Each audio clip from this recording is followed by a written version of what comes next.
how to get verified on Facebook. Okay, so first of all, if we entered our Facebook right here, we're gonna just go ahead to our menu.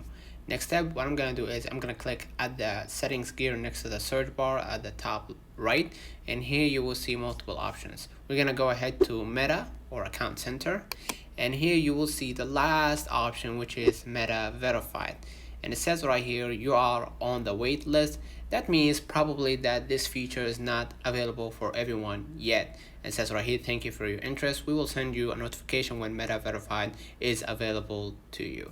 Okay, so how do we know if we are eligible to submit Meta verification? Okay, what you're gonna do is you're gonna just go back to your screen, and what you're gonna do is you're gonna go ahead to your Safari or Google browser, and you're gonna search for Meta Verified eligibility on Facebook.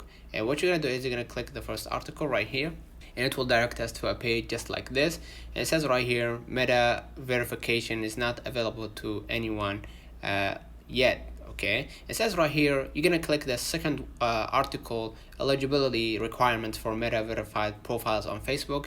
And what you're gonna do is you're gonna just here it says you have to be at least 18 years old, a public or private profiles that associated with your full name, aligns with naming standards, and has a profile picture that includes your face. The minimum activity requirements such as prior posting history, government issued ID, two-factor authentication enabled on your profile.